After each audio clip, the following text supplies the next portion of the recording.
Society mocked the widow who bought a broken carriage until the Duchess herself summoned her to court. The carriage door hung by a single hinge, the velvet seats stank of mildew and rat droppings, and Eleanor Ashford stood in the village square with her dead husband's last shillings clutched in her fist, while the entire town laughed at her. The auctioneer's gavel had barely fallen when Lord Pemberton's wife called out, loud enough for the gathered crowd to hear, "The widow's bought herself a coffin on wheels." How fitting for a woman already half dead to decency. The laughter rolled through the square like thunder, but Eleanor didn't flinch. She simply walked to that wretched carriage, placed her palm against its splintered wood, and whispered a promise no one else could hear. "You and I will both be beautiful again." She didn't know then that the carriage had once belonged to the most powerful woman in England, or that her purchase had been witnessed by eyes that never forgave and never forgot. Wait, before the next confession unfolds. If this story has already stirred your heart, tell us where you're watching from. To make sure you don't miss the next betrayal, kiss, or redemption, subscribe and join our circle. The next heartbeat might change everything. Now, back to the scene. Eleanor had learned shame intimately in the 3 years since Thomas died. Shame wore the face of creditors at her door, of neighbors who crossed the street to avoid her, of her own reflection growing gaunt in the mirror. Her husband had been a dreamer, a gentleman who invested everything in a shipping venture that sank, literally, in a storm off the coast of Dover. The cargo, the ship, the future, all swallowed by gray waters. He died 6 months later of a fever, but Eleanor knew the truth. Thomas had died of a broken heart, and she'd watched the light leave his eyes one day at a time. The cottage they'd called home was seized, the furniture sold. Even her wedding ring had gone to pay for Thomas' burial in consecrated ground. Eleanor was left with nothing but the clothes she wore, her mother's pearl earrings hidden in her bodice, and a pride that burned hotter than hunger in her belly. So, when the auction was announced for the estate sale of the late Lord Hartwick, Eleanor had made a decision. She would take the last of her money, meant for next month's rent on the tiny room above the chandler's shop, and she would buy something. Anything. A chair, a lamp, a reminder that she had once been more than poverty and pity. She hadn't expected the carriage. It had sat at the back of the auction lot, almost hidden behind broken furniture and water-damaged paintings. The wood was rotting in places, the wheels were mismatched, and the interior looked like it had housed a family of foxes for the better part of a decade. No one wanted it. The bidding started at 5 shillings and stalled immediately. Eleanor raised her hand. The auctioneer looked surprised, then almost pitying. 5 shillings to the widow Ashford. Any advance on 5 shillings? The crowd had gone quiet, the way people do when they sense blood in the water. Going once? Eleanor's heart hammered. This was madness. What would she do with a carriage? She had no horses, no place to keep it, no use for such a thing. But something about it called to her. Perhaps it was the craftsmanship she could see beneath the decay, the elegance of the carriage's lines, the quality of the hardware despite the rust. Perhaps it was simply stubbornness, a refusal to leave this place with nothing yet again. Going twice? 6 shillings! A voice rang out, male and mocking. Eleanor recognized it. Thomas Grayson, the butcher's son, a cruel boy grown into a crueler man. 6 shillings for the widow's chariot. She can live in it when the chandler throws her out. The laughter started then, rippling through the crowd like sickness. Eleanor's voice cut through it, steady and cold. 7 shillings. Going once, twice, sold. The auctioneer brought down his gavel quickly, as if embarrassed by the whole affair. To Mrs. Ashford. That was when Lady Pemberton had made her pronouncement about coffins and indecency, and the laughter had rolled over Eleanor like a wave. She'd stood there, straight-backed, refusing to let them see her bleed. She'd paid her 7 shillings, arranged for the local carter to tow the carriage to a small barn on the edge of town, a space she rented for 6 pence a week from a farmer who seemed more amused than anything else, and she'd walked home through the jeering crowd with her head high. That night, alone in her tiny room, she'd allowed herself to cry.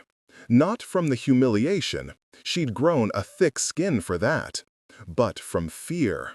She'd just spent rent money on a broken carriage. In 3 weeks, she'd be on the street. Unless she could make this madness mean something. The next morning, Eleanor began to work. She'd learned practical skills in her marriage to Thomas. He'd been a merchant's son, but a forward-thinking one who believed his wife should understand his business. She could read contracts, keep ledgers, and she had a good eye for quality. More than that, she had hands that remembered her childhood before marriage, when her father had still been alive, and she'd helped him in his workshop. He'd been a furniture maker, and though she'd been young, she remembered the lessons: how to read wood grain, how to treat leather, how to make old things beautiful again. The carriage became her obsession. Every day, she would walk to that barn before dawn and work until her hands bled. She stripped away the rotted velvet, revealing hardwood seats beneath that needed only sanding and oil. She found that the wheels, though mismatched, were functional. They just needed grease and adjustment. The door hinge was fixable. The wood could be cleaned, treated, restored. She sold her mother's pearls. The decision broke something inside her, but Eleanor was past the luxury of sentiment. The pearls bought her supplies: good leather from a tanner in the next town, wood oil, brass polish, paint, fabric. She worked through rain and cold, her fingers growing calloused, her back aching, her stomach often empty because food was a luxury she couldn't afford. The village watched with a mixture of amusement and disdain. The widow and her broken carriage became a local joke. Children would sometimes gather outside the barn to throw stones at the roof and chant cruel rhymes. Eleanor ignored them all. 6 weeks after the auction, she stepped back and looked at her work. The carriage gleamed. She'd restored it to something approaching its former glory. The wood was polished to a deep mahogany shine. The brass fittings sparkled, and the interior was reupholstered in deep blue velvet she'd gotten for a song from a merchant clearing old stock. The wheels were even, the suspension tested and true. It was beautiful. It was also useless. Eleanor had no horses, no harness, and no prospects of selling it for enough to matter. She'd transformed the carriage, yes, but she'd also confirmed what everyone already believed. She was a fool. That afternoon, sitting in the barn with her beautiful, useless achievement, Eleanor did something she hadn't done since Thomas died. She prayed, not to God necessarily, but to fate, to fortune, to whatever force might be listening. "I've done what I can," she whispered to the empty air. "If this was folly, then let it be folly. But if there's a purpose to this madness, please let me see it." The answer came 3 days later in a form she never could have imagined. Eleanor was in the village market, spending her last pennies on bread and a bit of cheese, when the sound of hoofbeats drew everyone's attention. 4 riders in black livery entered the square, their horses magnificent beasts that made the local farm animals look like ponies. The lead rider carried a standard that made several people gasp: the Duchess of Thornhill's seal. The riders stopped in the center of the square, and the leader dismounted. He was tall, severe, with the bearing of military man. His voice carried across the sudden silence. "I am seeking Eleanor Ashford, widow of Thomas Ashford." Every eye turned to Eleanor. She stood frozen, her bread forgotten in her hands, her mind racing. The Duchess of Thornhill was one of the most powerful nobles in England, a woman of legendary wealth and even more legendary reclusiveness. She rarely left her estate, rarely appeared at court, and certainly never sent riders looking for impoverished widows in market towns. "I am Eleanor Ashford," she said, her voice steadier than she felt. The rider's expression didn't change. "Her Grace requests your presence at Thornhill Manor. You are to come immediately." The silence in the square was absolute. Then the whispers began, a susurrus of shock and speculation. Eleanor felt dizzy. This made no sense. She'd never met the Duchess, had no connection to her family, no reason to be summoned. "May I ask why Her Grace requests this?" "Her Grace does not explain her commands," the rider said flatly. "You will come, or you will refuse. But I am instructed to tell you that this concerns a carriage." Eleanor's blood went cold. The carriage? Lord Hartwick's estate? Some connection she didn't understand, but that suddenly felt massive and dangerous. "I will need time to—" "Now, Mrs. Ashford." Her Grace was quite clear. Eleanor looked around the square, at the faces watching her with shock and envy and confusion. She thought of her tiny room, her empty future, and the beautiful carriage sitting in a rented barn. She thought of Thomas and how he'd always said that fortune favored the bold. "I'll need to collect a few things. You have 10 minutes. My men will accompany you." The ride to Thornhill Manor took 3 hours, and Eleanor spent every minute of it terrified and confused. The riders wouldn't answer her questions, wouldn't even make conversation. They simply rode, fast and purposeful, along roads that grew progressively better maintained and more beautiful. The countryside transformed from common farmland to manicured estates, stone walls, and ancient forests. Thornhill Manor, when it finally appeared, took Eleanor's breath away. It wasn't a manor, it was a palace. The main building sprawled across a hilltop like a sleeping dragon, all towers and wings and glittering windows. Gardens stretched in every direction, formal and wild in turns. Eleanor counted at least 3 separate courtyards and what looked like a private lake. The wealth represented here was beyond her comprehension. And she, a widow who'd sold her mother's pearls to buy leather, had been summoned to this place. They entered through a side gate, bypassing the main entrance. Eleanor was escorted through corridors paneled in dark wood, past servants who averted their eyes, deeper and deeper into the manor's heart. Finally, they stopped before a set of double doors carved with intricate hunting scenes. The lead rider knocked once, then opened the door without waiting for an answer. "Mrs. Eleanor Ashford, Your Grace. Send her in, alone."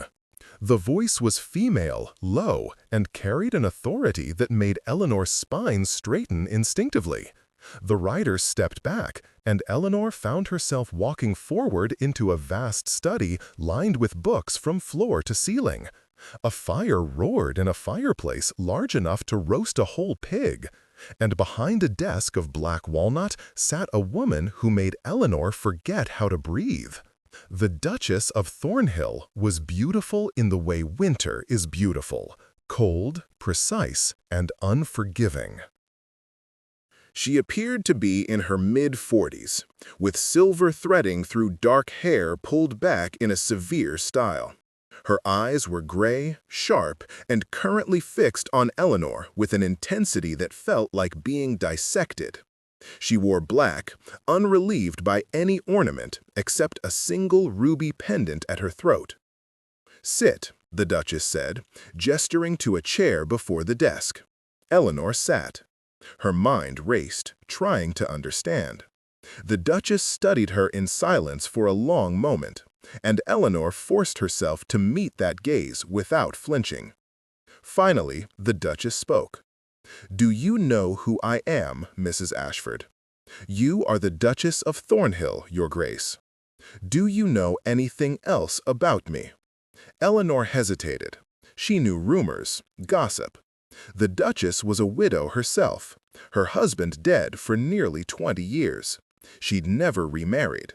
She wielded enormous influence in Parliament through proxies and political alliances. She was reclusive.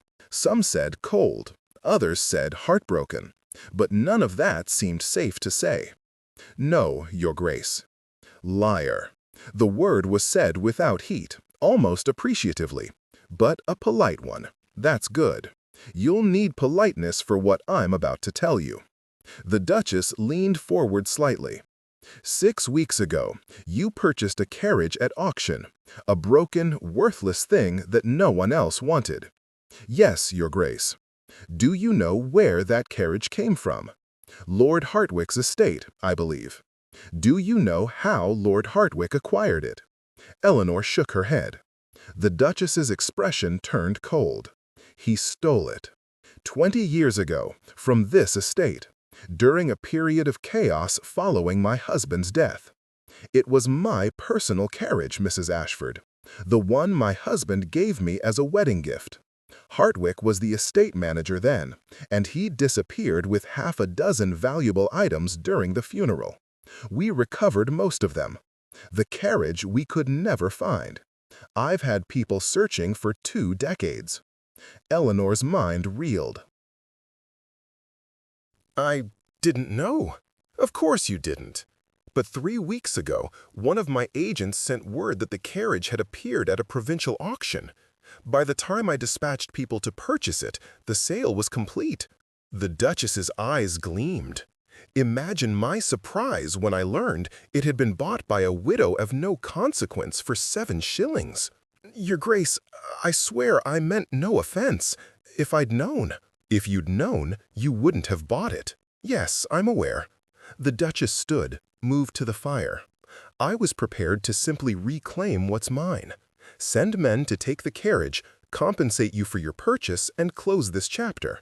But then my agent sent me a second report. Eleanor waited, her heart hammering. He told me you'd been restoring it, working on it day and night in some barn. The local gossip was that you'd gone mad, that you were starving yourself to buy supplies. The Duchess turned, and for the first time, her expression held something other than coldness, curiosity. So I had him send sketches, then photographs, and yesterday I sent someone to see the carriage in person. The Duchess returned to her desk, opened a drawer, and withdrew a folder. She placed it before Eleanor.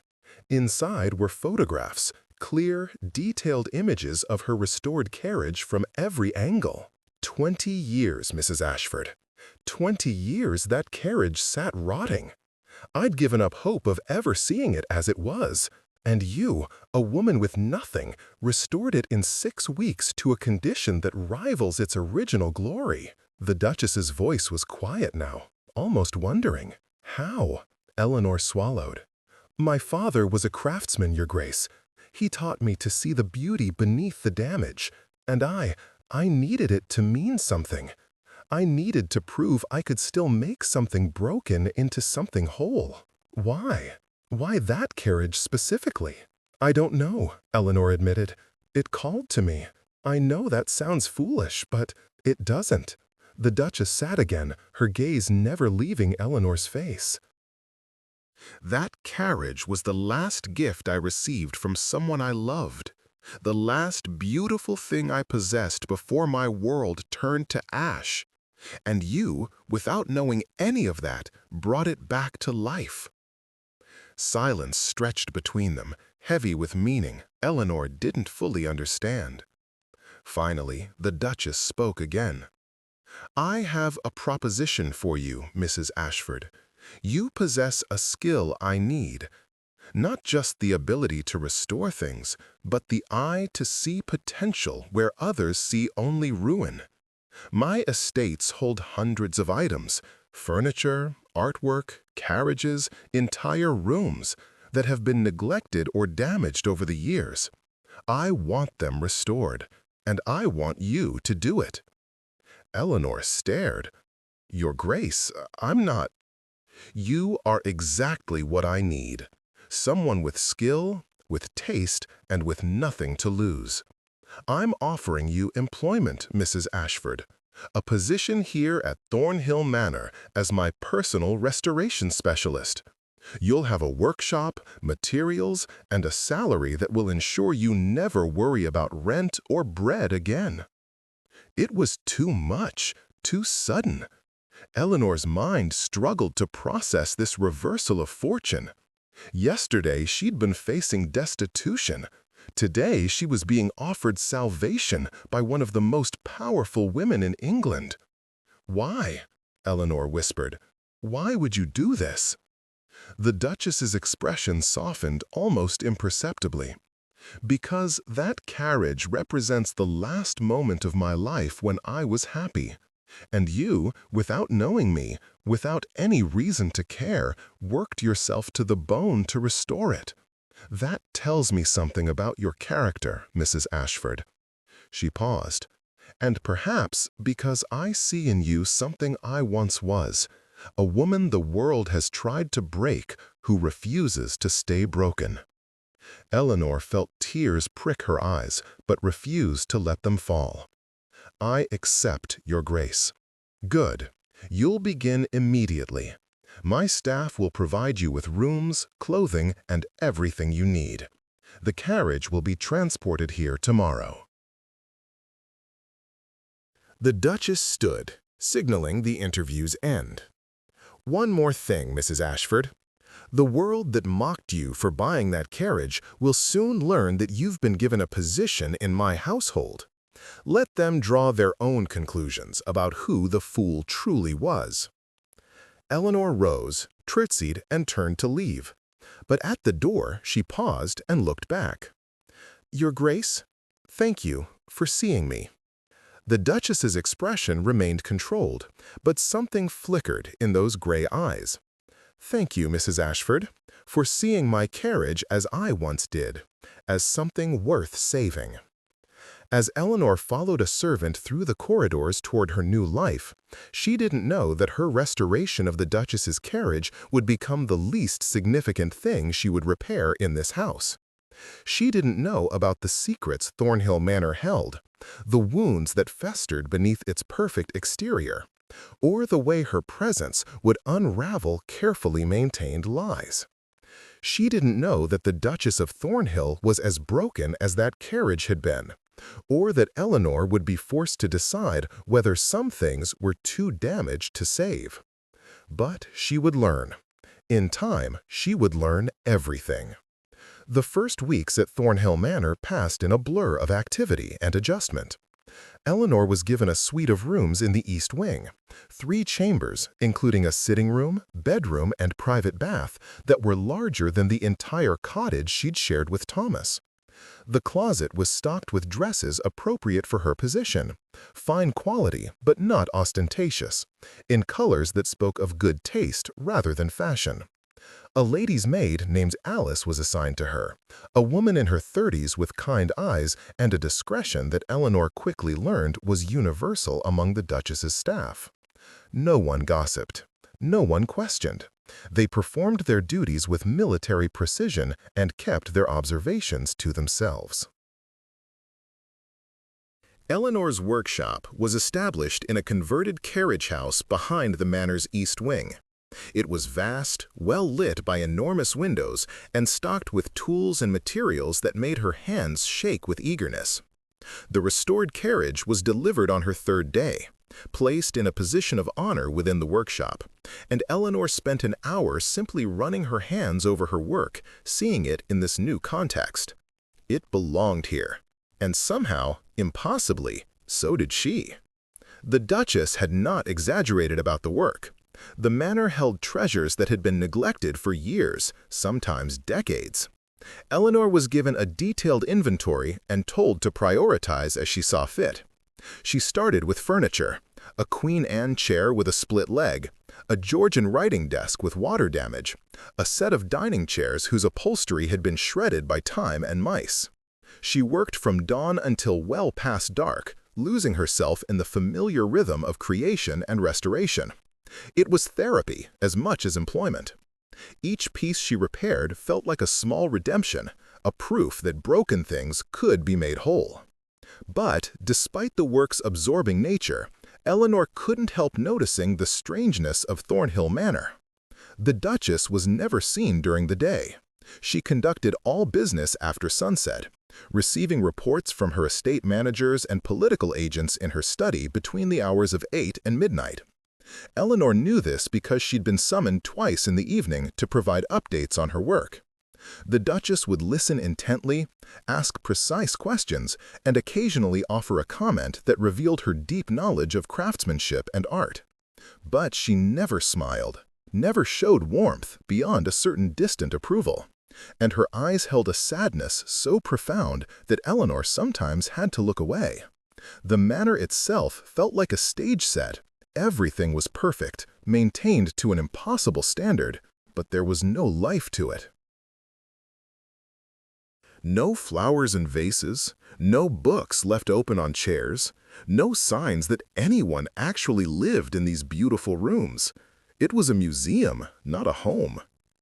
And there were parts of the manor that were forbidden. The West Wing, specifically. Eleanor had been told during her first day that the West Wing was closed, that she should never attempt to enter it, and that the staff had strict orders on this point. When she'd asked Alice about it one evening, the maid's face had gone pale. "Don't ask about the West Wing, Mrs. Ashford, not of anyone. It's Her Grace's one absolute rule." "But why?" "Please," Alice's voice had been almost desperate. "For your own sake, don't." Eleanor had let it drop, but the prohibition gnawed at her. What could be in the West Wing that required such secrecy? What was the Duchess hiding? She got her first clue 3 weeks into her employment. Eleanor had been working late on a particularly challenging restoration, a 17th-century cabinet with intricate marquetry that had been damaged by water. She'd lost track of time, as she often did, and when she finally looked up, it was well past midnight. The manor would be asleep, except for a few night servants. She gathered her tools, locked the workshop, and began walking back to her rooms. The path took her along a colonnade that ran between the east and south wings, with windows overlooking the central courtyard. She was halfway along when she heard it. Music. Piano music, specifically. Someone was playing in the dead of night, and the piece was one Eleanor recognized. Chopin's Nocturne in E-flat major, Opus 9, No. 2. It was beautiful, haunting, and played with a technical perfection that spoke of years of training. Eleanor stopped, listening. The music came from the direction of the West Wing. She knew she shouldn't. Alice's warning echoed in her mind. But the music was so beautiful, so full of aching loneliness, that Eleanor found herself walking toward it before conscious thought could intervene. The colonnade connected to a gallery that ran along the West Wing's exterior.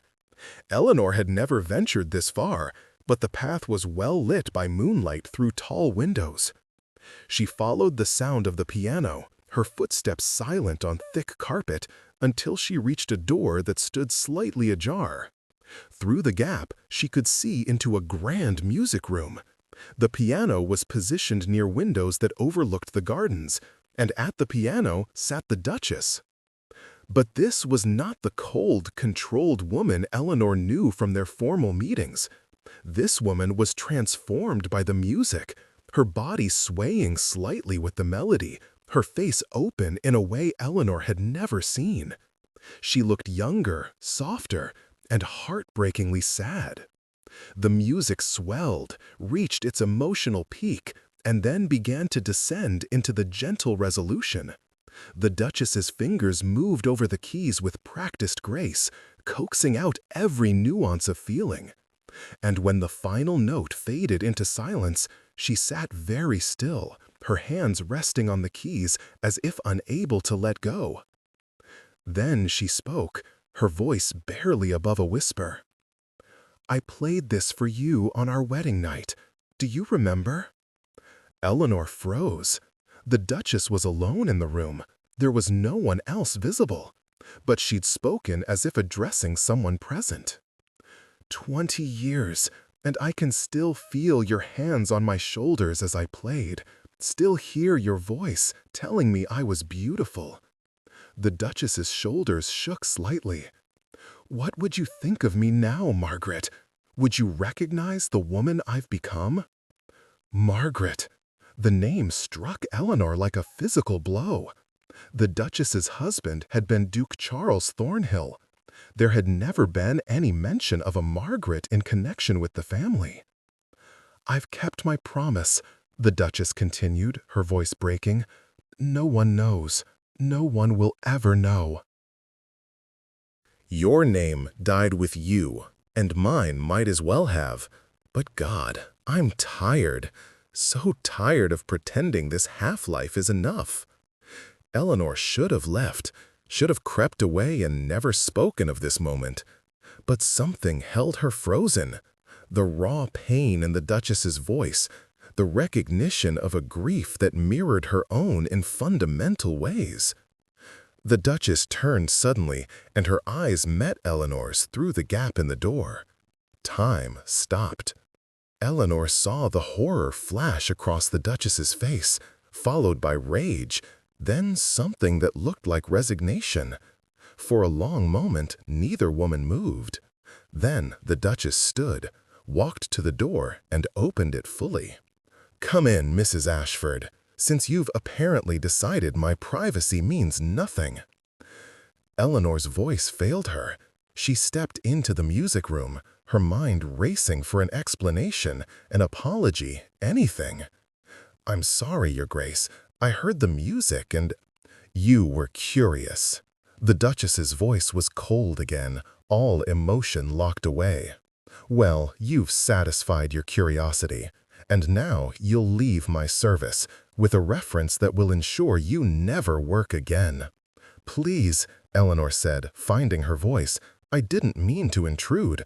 I'll swear never to speak of what I heard." "And I should trust the word of a woman who's already demonstrated she cannot respect boundaries." "You should trust the word of a woman who understands grief."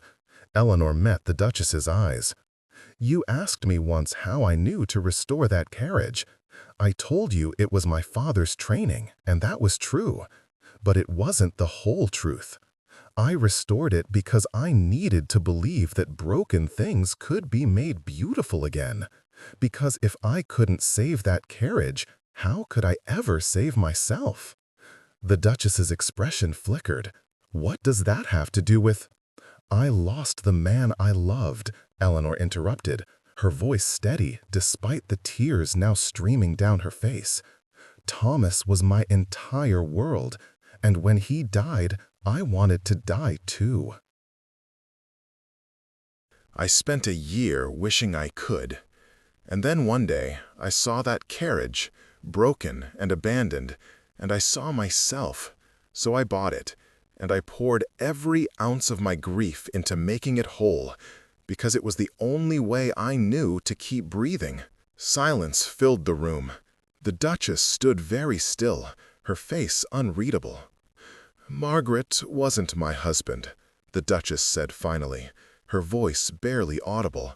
"She was someone else, someone the world could never know about. We had 2 years together before she died of consumption. Charles knew. He was my dearest friend, and he understood, so he offered me his name and his protection. We married to shield me from scandal and speculation. He never asked for anything but my friendship in return." Eleanor felt the weight of this confession settle over her, the secret the Duchess had carried for 20 years, the truth that could destroy her reputation, her standing, everything she'd built.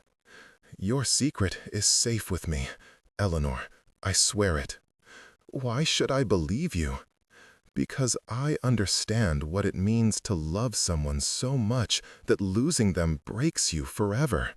Because I know what it's like to wear a mask every day and wonder if you'll ever feel real again. Eleanor stepped closer. And because I see in you what I saw in that carriage, something beautiful that the world thinks is broken, but that's really just wounded and waiting for someone to care enough to help it heal. The Duchess's careful control crumbled. She turned away, one hand pressed to her mouth, and Eleanor could see her shoulders shaking with silent sobs. Without thinking, Eleanor moved forward and placed a gentle hand on the Duchess's arm. "Don't touch me," the Duchess whispered, but there was no force behind the words. "I'm not here to judge you or expose you," Eleanor said. "I'm here because that music was the most honest, beautiful thing I've heard since my husband died, and I thought perhaps you needed someone to hear it." To really hear it. Not the perfect performance, but the pain underneath. The Duchess turned slowly, and her face was ravaged by tears. She looked younger now, more vulnerable, and infinitely more human than Eleanor had ever seen her. "I'm so tired," the Duchess whispered. "So tired of being alone." "I know," Eleanor said. "I know exactly what you mean." They stood there in the moonlit music room, two widows carrying impossible griefs, and something shifted between them. An understanding, fragile but real. A recognition that they were both survivors of losses that had no names, no socially acceptable paths for mourning. "If you stay," the Duchess said carefully, "this never happened. You never heard me play. You never heard me speak her name. Do you understand?" "Yes, Your Grace." "And if you ever betray this trust—" "I won't." The Duchess studied her for a long moment, then nodded slowly. "Return to your rooms, Mrs. Ashford. We'll speak no more of this." Eleanor curtsied and turned to leave. But at the door, she paused. "Your Grace, the music was beautiful. Margaret was lucky to have someone love her so much." She didn't wait for a response. She simply left, walking quickly back to her rooms, her mind reeling from what had just transpired. She'd uncovered the Duchess's deepest secret, and in doing so, she'd forged a connection that would change both their lives forever. The following weeks brought subtle shifts in Eleanor's life at Thornhill Manor. The Duchess began summoning her more frequently, not just for reports on restoration work, but for conversation. They would sit in the study after the household had retired, ostensibly discussing furniture and art, but their conversations ranged far wider. Literature, history, politics, philosophy. The Duchess was brilliantly educated and seemed starved for intellectual companionship. Eleanor, who'd feared her schooling was insufficient, found that her practical knowledge and her innate intelligence held their own. She could discuss poetry with genuine feeling, could offer perspectives on political matters that surprised the Duchess with their insight. And slowly, carefully, they began to speak of more personal things. The Duchess, who asked Eleanor to call her Catherine in private, though Eleanor could rarely bring herself to do so, spoke obliquely about her past. About Margaret, the daughter of a minor baronet who'd come to Thornhill as a companion and stayed as something far more significant. About the 2 years they'd hidden their love from the world, about Charles' kindness in providing cover through their marriage of convenience. "He was dying already," Catherine said one night, her voice distant with memory. "A wasting disease the doctors couldn't name. He had perhaps 5 years. When Margaret fell ill, he proposed the marriage immediately. Said he'd rather spend his last years protecting something beautiful than waste them on solitary decline." "He sounds extraordinary," Eleanor said. "He was. And when Margaret died first, he grieved with me. We mourned together, 2 people who'd loved her in different ways." Catherine's eyes were dry, but pain etched every line of her face. "He lasted another 2 years after her death. I think he held on as long as he could for my sake, to give me time to build the armor I'd need to face the world alone. Did you love him? Yes, not as I loved Margaret, but deeply nonetheless. He was my truest friend. Catherine looked at Eleanor directly. When he died, I lost the last person who knew my real self. I've been playing a role ever since. The cold duchess, the political widow, the woman who needs no one. Is that why you keep the West Wing closed? Catherine nodded slowly. Those rooms were ours, mine and Margaret's. After she died, I couldn't bear to let anyone else in them. They're preserved exactly as they were.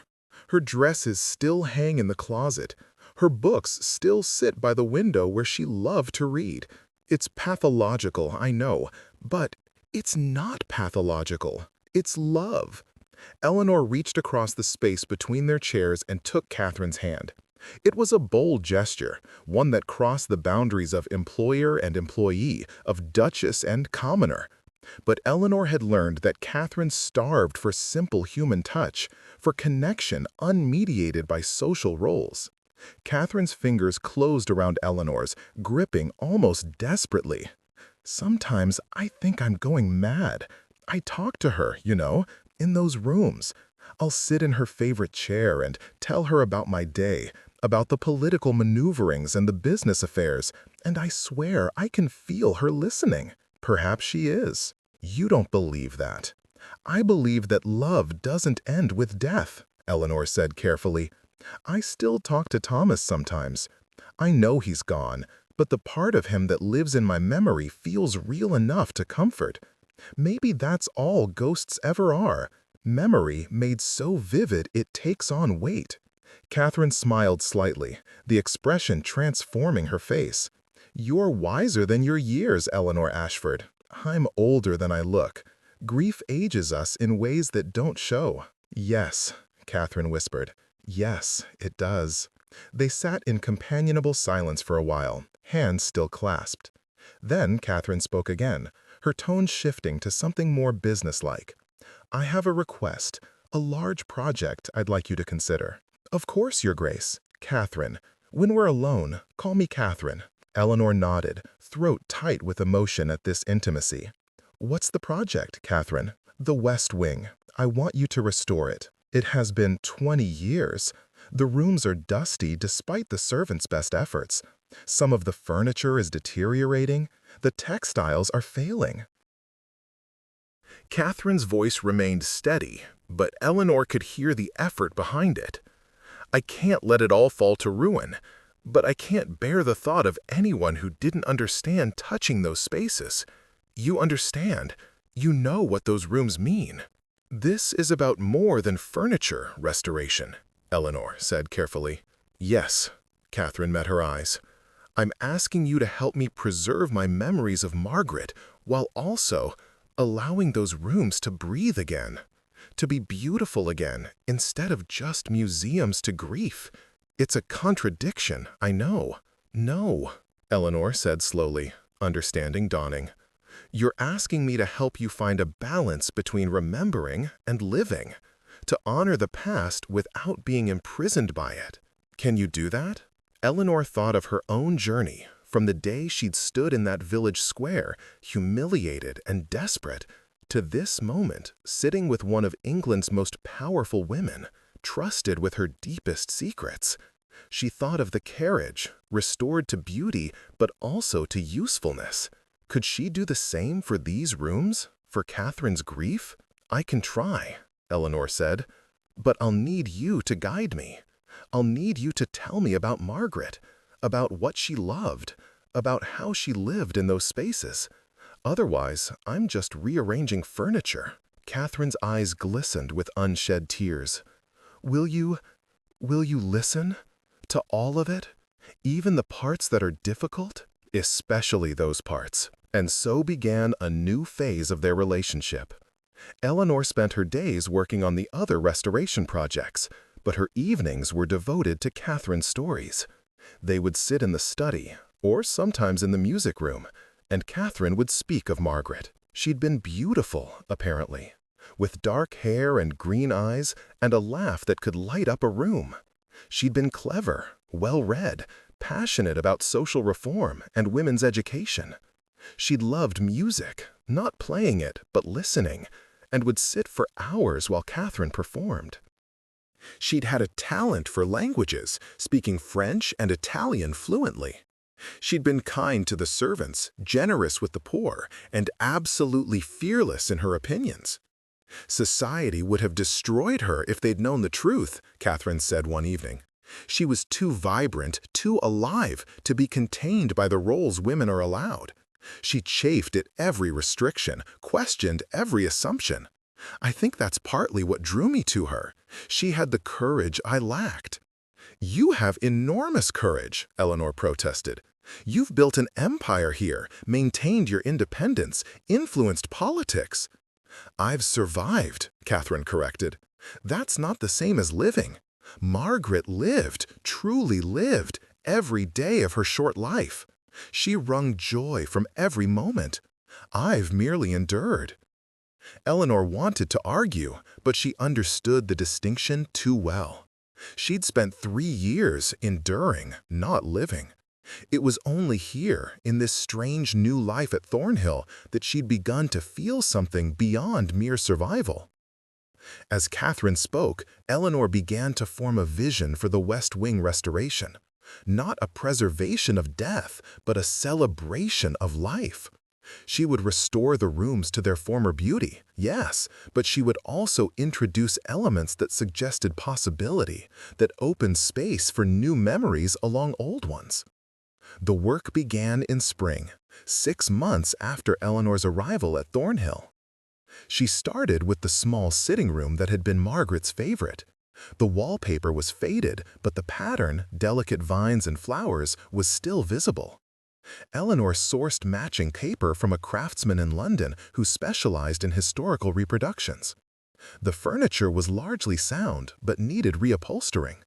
Eleanor chose fabrics that matched the original colors, but with a slight update in texture, a subtle acknowledgement that time had passed. Catherine watched this first phase with visible anxiety, visiting the West Wing for the first time in years to observe the work. Eleanor watched her carefully, ready to stop if the pain became too much. But something unexpected happened. As the room emerged from its shroud of dust and neglect, as light was allowed back in through cleaned windows, Catherine's expression shifted from grief to something more complex. Memory, yes, but also a kind of peace. She would have loved this, Catherine said one afternoon, running her hand over the newly upholstered settee. She always hated seeing beautiful things neglected. She'd be delighted to see it cared for again. Tell me how she used this room, Eleanor prompted gently. She read here in the mornings. Breakfast by the window, book in her lap, completely absorbed. Sometimes I'd watch her from the doorway for minutes before she noticed me, and her face when she looked up. Catherine smiled, a genuine expression of joy and memory. It was like watching the sun rise. Eleanor made notes. A small bookshelf for the window alcove, she decided. A side table at the perfect height for breakfast. Small touches that honored how Margaret had lived, not just that she had existed. The work continued through spring and into summer. Each room revealed its own story, its own memories. The bedroom where Catherine and Margaret had stolen precious private hours. The dressing room where they'd helped each other dress, fingers lingering on buttons and laces. The study where they'd read to each other, discussed ideas, planned impossible futures. And as Eleanor restored these spaces, she saw Catherine begin to heal. Not a complete healing. Grief like Catherine's never truly ends, but a softening, an ability to remember without being destroyed by remembering. Catherine started spending time in the West Wing again, not just during Eleanor's working hours, but in the evenings. She'd sit in Margaret's favorite chair with a book, or at the small writing desk where Margaret had penned letters, and she'd simply exist in those spaces without falling apart.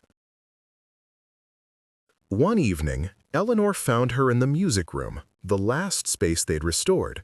Catherine sat at the piano, her fingers resting on the keys but not playing.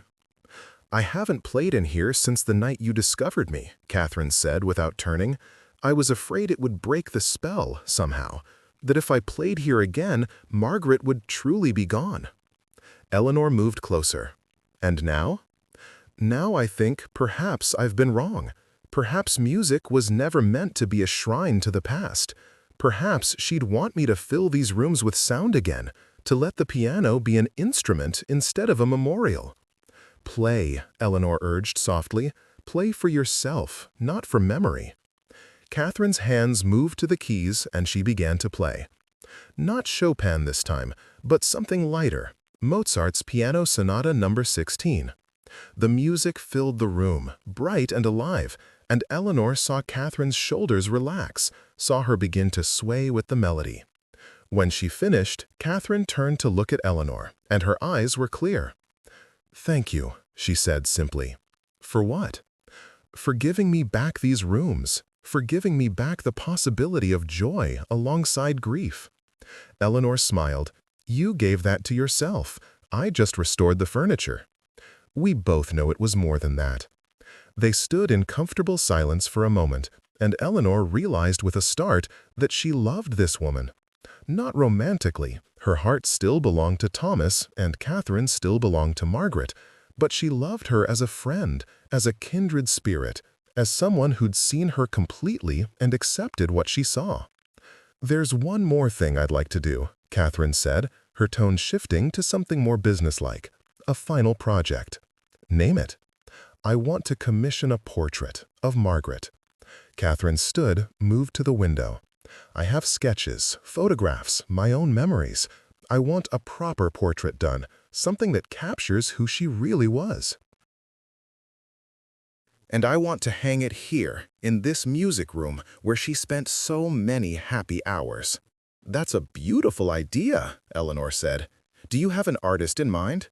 "I do, but I want your input on the commission. You understand what I'm trying to capture, not just a likeness, but a spirit. Will you help me?"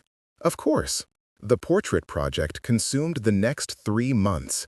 Catherine and Eleanor worked together to brief the artist, a woman from London known for her sensitive portrayals, and to plan every detail. The pose, the setting, the expression. They wanted Margaret as she'd been in life, vibrant, intelligent, caught in a moment of joy rather than frozen in formal stiffness. The artist came to Thornhill to paint, working from sketches and photographs, but also from Catherine's descriptions. Eleanor watched the sessions, observing how Catherine came alive as she spoke of Margaret, how the artist translated words and memories into paint and canvas. When the portrait was finally complete and hung in the music room, Eleanor stood before it with tears in her eyes. The artist had captured something essential, a young woman with dark hair and laughing green eyes, caught in a moment of turning toward the viewer, her expression open and inviting. She looked alive, ready to speak, to laugh, to engage. "She's beautiful," Eleanor whispered. "She was," Catherine said, standing beside her. "And now everyone who enters this room will know it. I'm done hiding her, Eleanor. I'm done pretending she never existed."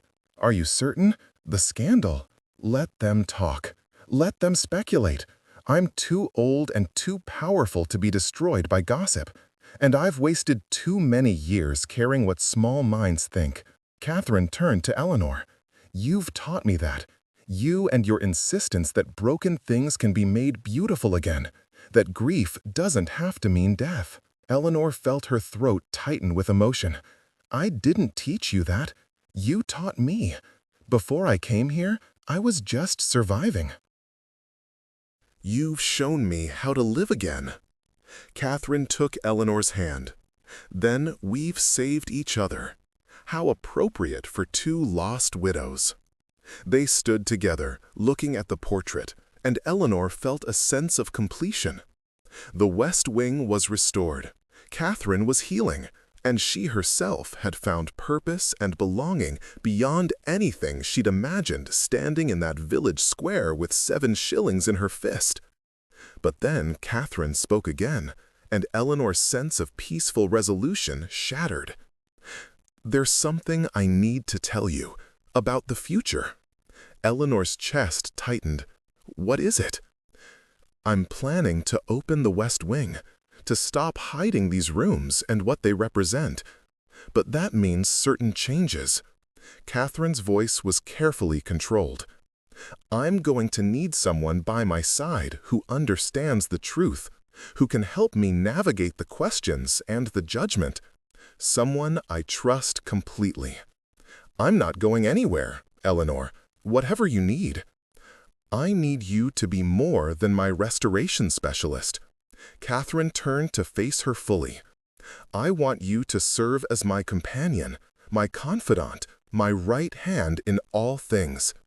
It would mean moving into the main house, taking a formal position in my household, being present at social functions. You'd be exposed to scrutiny, gossip, speculation about your relationship to me." Eleanor's mind raced. This was an honor, yes, but also a burden. It would tie her even more closely to Catherine, make her complicit in whatever scandal unfolded when the truth about Margaret emerged. "Why me?" she asked. "You could choose someone from society, someone with connections and status who could actually help protect you." "Because I don't want protection. I want truth. And you're the only person who's seen all of me, the Duchess and the broken woman, and stayed." Catherine's voice dropped. "I'm asking a great deal, I know." "Your reputation will be affected. People will assume things, make accusations." "Let them," Eleanor interrupted. "You said it yourself. We're too old to care what small minds think. If you're done hiding, then so am I." Catherine's expression transformed into something radiant with relief and joy. "You're certain?" "Absolutely. When do we begin?" "Next month. I'm hosting a ball, the first major social event I've held in a decade. I'll announce the reopening of the West Wing, introduce you as my senior companion, and invite everyone to tour the restored rooms, including the music room with Margaret's portrait." Eleanor felt a flutter of nerves. That's quite a debut. You've restored broken carriages and rebuilt forgotten rooms. Surely you can handle a few hundred judgmental aristocrats. "When you put it that way," Eleanor smiled, "yes, I can handle it." The next month passed in a whirlwind of preparation. Eleanor was fitted for gowns appropriate to her new station, beautiful dresses that still respected her position as companion rather than equal, but that marked her as someone of importance. She was tutored in the finer points of social etiquette by Catherine herself, who proved to be a patient if exacting teacher. "The key," Catherine explained one afternoon, "is to remember that you have nothing to prove. You're here because I've chosen you, and that's the only credential that matters. If someone questions your presence, smile politely and change the subject. If they insist on being rude, I'll handle it. I don't want to cause problems for you. Eleanor, by existing as I am, I cause problems. You're simply giving me strength to face them." The night of the ball arrived with a clear sky and a bright moon. Thornhill Manor was transformed, blazing with light from hundreds of candles and lamps. The grounds were filled with carriages, the halls with servants, and the ballroom with 300 of England's most influential people. Eleanor stood beside Catherine in the receiving line, her heart hammering. She wore a gown of deep blue silk, simple but elegant, and her hair was arranged in a style that Catherine had declared perfect, sophisticated but not ostentatious. Guest after guest filed past, and Eleanor watched carefully as they noticed her. Some looked curious, others speculative, a few openly disapproving, but none dared comment, not with Catherine's cool gaze upon them. Finally, when all the guests had arrived, Catherine led Eleanor to the center of the ballroom. Musicians paused their playing, conversation died, and all eyes turned to the Duchess of Thornhill. "Friends," Catherine said, her voice carrying across the space with practiced authority, "thank you for joining me this evening. I have several announcements to make." Eleanor felt every eye in the room shift briefly to her, then back to Catherine. "First, I am reopening the west wing of Thornhill Manor. For 20 years, those rooms have been closed, but thanks to the extraordinary work of Mrs. Eleanor Ashford, they have been restored to their former beauty. All of you are invited to tour the West Wing this evening to see what devoted care and expertise can accomplish." Whispers rippled through the crowd. Eleanor kept her expression neutral, her hands clasped calmly before her. "Second, I am pleased to introduce Mrs. Ashford formally as my senior companion and advisor. She has become indispensable to me in both personal and professional matters, and I value her counsel above most others." Catherine's voice held a slight edge of challenge. "I trust you will all extend to her the respect her position and her character deserve." More whispers, these with an undertone of shock. A widow of no background given such prominence? It was scandalous, unprecedented. Catherine wasn't finished. "Finally, I want to speak plainly about something I've hidden for too long." In the West Wing music room, you will find a portrait of Lady Margaret Hartley, who lived here at Thornhill until her death 20 years ago. She was my dearest friend, my closest companion, and the person I loved most in this world. The silence was absolute now. Every person in the ballroom understood the implication of those words, the careful phrasing that suggested everything while stating nothing explicitly. I have spent 20 years mourning her in private, keeping her memory locked away as if love were something to be ashamed of. But I am done with shame. I am done pretending that the most significant relationship of my life was somehow less valid because it didn't fit society's narrow definitions. Catherine's voice rang with conviction. Margaret made me better, made me braver, made me capable of genuine joy, and I will honor her memory publicly, whatever the cost. You could have heard a pin drop. Eleanor watched faces in the crowd, shock, horror, fascination, and on a very few, understanding and support. "Now," Catherine said, her tone lightening slightly, "let the dancing commence. And please, do visit the West Wing. Mrs. Ashford has done extraordinary work that deserves to be seen." The musicians struck up a waltz, and Catherine turned to Eleanor. "Dance with me." It was a final provocation, a deliberate choice to begin the ball by dancing with her female companion rather than a male peer. Eleanor saw the calculation in it, and also the courage. "It would be my honor," Eleanor said, taking Catherine's outstretched hand. They moved on to the dance floor, and Eleanor felt every eye upon them. But Catherine led with confidence, and Eleanor followed, and they moved through the waltz with a grace that made the act seem natural, even beautiful. Other couples joined them, tentatively at first, then with more confidence. The social machinery of the ball began to turn. Conversation resumed, and Eleanor realized they'd survived the most dangerous moment. As they danced, Catherine leaned close and whispered, "Thank you for standing with me." "Always," Eleanor replied. "We saved each other, remember?" They finished the dance, and then the real work began. Eleanor accompanied Catherine through the evening, greeting guests, deflecting invasive questions, and most importantly, leading tours through the West Wing. Most guests were polite but distant, clearly unsure how to react to Catherine's confession. But a few, mostly women interestingly, approached with genuine emotion. "Your Grace," one elderly countess said, tears in her eyes, "thank you for your honesty. My own daughter, she struggled with similar feelings. She took her own life rather than face the judgment she feared. I wish she'd had your courage." Catherine clasped the woman's hands. "I'm so sorry for your loss, and I'm sorry we live in a world that makes love a death sentence."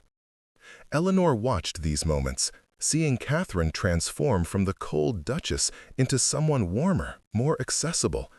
The revelation had freed something in her, allowed her to connect with people in ways her armor never had. The portrait of Margaret drew particular attention. Guests would stand before it, study the laughing woman captured in paint, and Eleanor could see them recalculating their understanding of Catherine's life. Some looked judgmental, but others looked thoughtful, even moved. Near midnight, as the ball was winding down, a young woman approached Eleanor. She was perhaps 20, beautifully dressed, and visibly nervous. "Mrs. Ashford, might I speak with you privately?" Eleanor glanced at Catherine, who nodded permission, and led the young woman to a quiet alcove. "My name is Lady Sarah Pemberton," the woman said, then added hastily, "no relation to the Lord Pemberton whose wife mocked you in the village square." "I heard about that. It's become quite a famous story." Eleanor smiled slightly. "I suspect many things are becoming famous stories tonight." "Yes, well," Sarah took a breath. "I wanted to tell you, what the Duchess did tonight, her honesty, it means more than you might know. There are many of us who struggle with feelings society deemed inappropriate. We hide, we marry men we don't love, we live half-lives." Tears welled in her eyes. Seeing her stand there and declare her love so openly, it gave me hope that perhaps someday I might be able to live honestly too. Eleanor felt her throat tighten. "Have you spoken to anyone about these feelings?" "No one, until now. But I wanted you to know that what you and the Duchess are doing, showing that there are different ways to live, to love, to build a life, it matters. It might even save lives." Eleanor took Sarah's hands. "Thank you for telling me.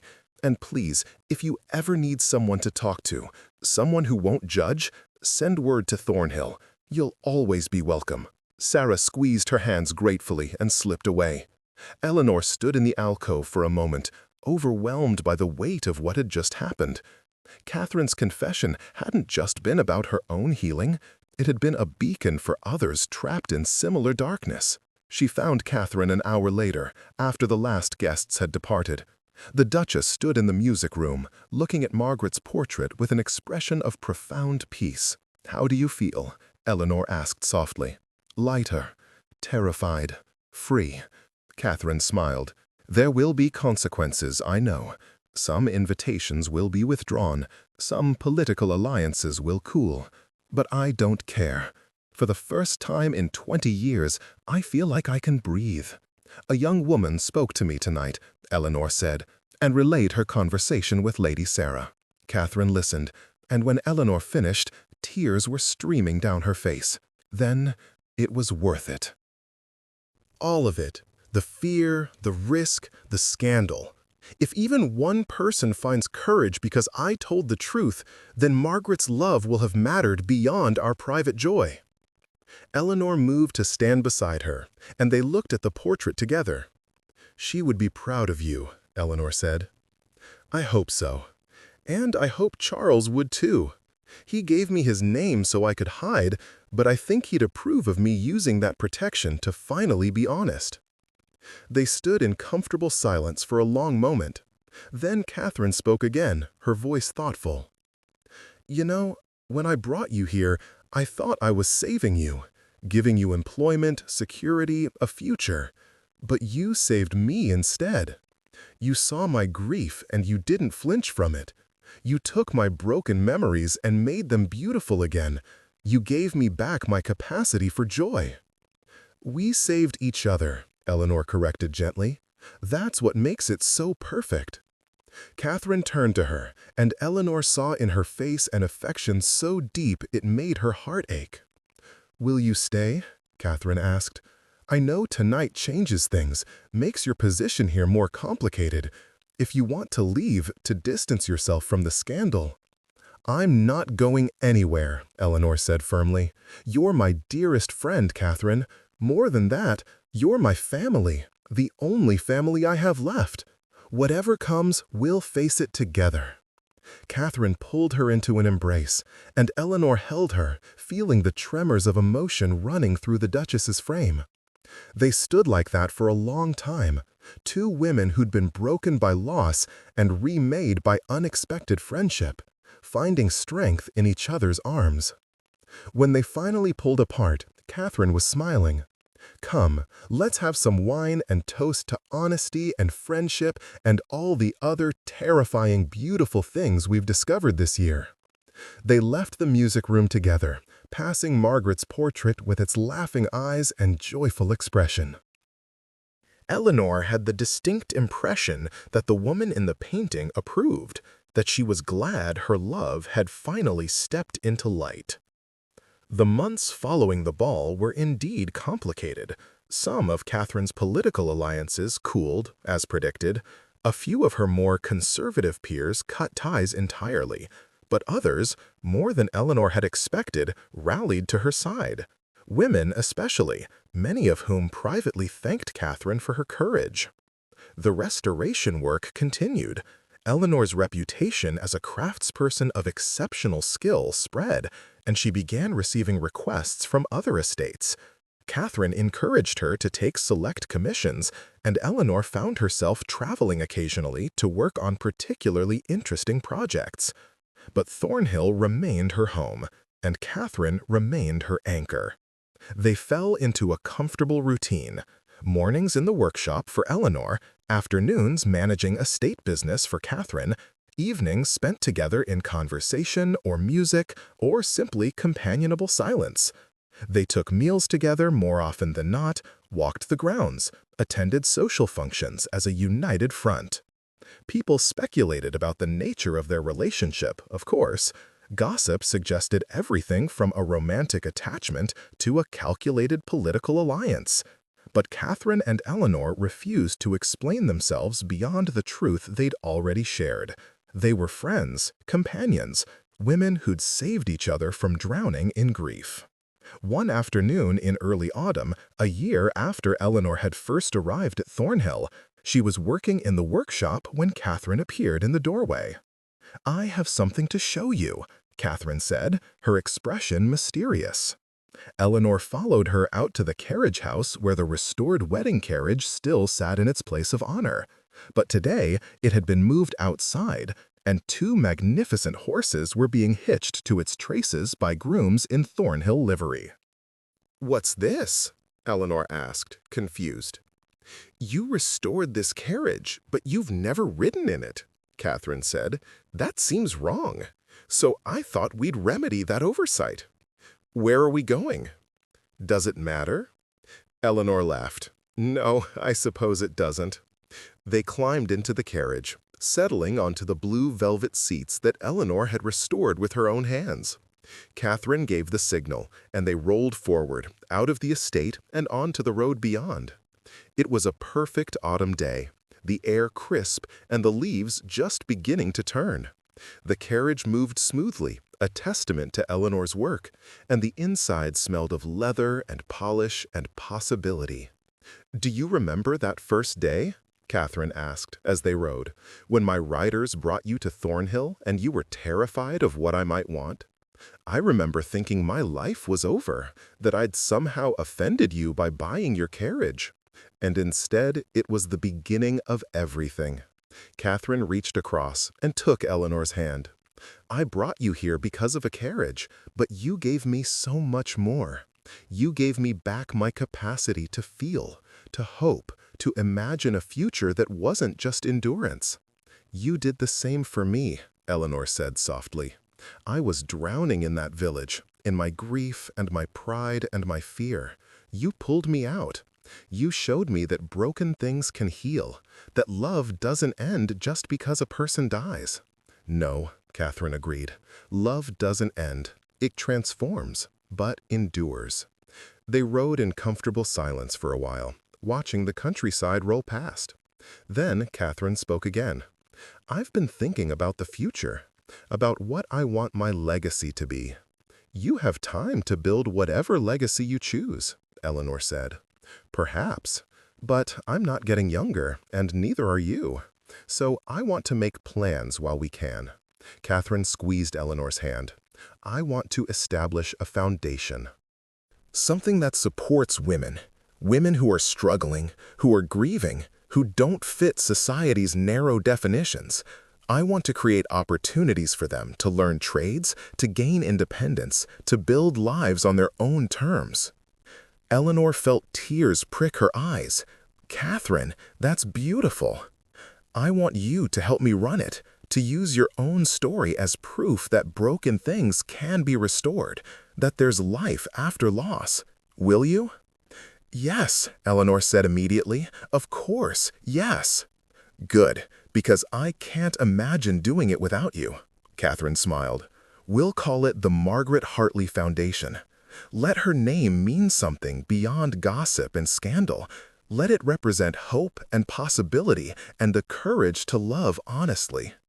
Eleanor thought of the young woman who'd approached her at the ball, of all the others like her who lived in fear and hiding. This foundation could be a lifeline for them, a path toward freedom. Margaret would love that, Eleanor said. I think so too. They rode on, the autumn sun warming the carriage's interior, and Eleanor felt a sense of completion that had nothing to do with restoration work or social triumph. This was deeper, a recognition that she'd found her place, her purpose, her home. Thank you, she said softly. For what? For seeing me that day in the auction report, for bringing me here, for trusting me with your story, for being my friend. Catherine's eyes glistened with tears. Thank you for bringing my carriage back to life, for bringing me back to life, for showing me that it's possible to honor the past while still embracing the future. The carriage rolled on through the golden afternoon, carrying two women who'd been broken by loss and remade by friendship. Behind them lay grief and shame and all the ways the world had tried to diminish them. Ahead lay purpose and hope and the quiet revolution of living honestly. Eleanor leaned her head against Catherine's shoulder, and Catherine's arm came around her in a gesture of affection and protection. They'd both lost the great loves of their lives, but they'd found something else, a friendship that was its own kind of love, powerful and sustaining and true. The village that had mocked Eleanor was far behind them now, both literally and figuratively. The broken carriage had been restored. The hidden rooms had been opened to light. The secrets had been spoken aloud. And two widows who'd bought their way out of despair with 7 shillings and 20 years of silence had finally found their way home. As the sun began to set, painting the sky in shades of gold and rose, Catherine directed the driver to turn back toward Thornhill. The manor came into view, its windows glowing with welcoming light, and Eleanor felt her heart swell with gratitude. She'd come here with nothing but grief and determination. She'd found friendship, purpose, and proof that life could be beautiful again, even after devastating loss. The carriage that had brought her to this place had been restored, yes, but so had she. So had they both. The carriage pulled to a stop in the courtyard, and Catherine and Eleanor descended, still hand in hand. They stood for a moment looking up at Thornhill Manor, no longer just a house, but a home, a sanctuary, a place where broken things were made whole. "Shall we go in?" Catherine asked. Eleanor smiled. Yes, let's go home. They walked together toward the light, two women who'd survived the worst and found grace in each other's company. Behind them, the restored carriage gleamed in the fading light, a testament to transformation and hope. Society had mocked the widow who bought a broken carriage, but that widow had restored more than wood and leather and brass. She'd restored the capacity for joy in a grieving duchess. She'd restored truth to a house built on secrets. She'd restored her own faith that life could mean something beyond survival. And in doing so, she'd proven that sometimes the things we rescue are the very things that save us in return. The doors of Thornhill Manor closed behind them, and inside, in the music room, Margaret's portrait smiled down on empty space, no longer a memorial to loss, but a celebration of love's enduring power to transform, to heal, and to make broken things beautiful again.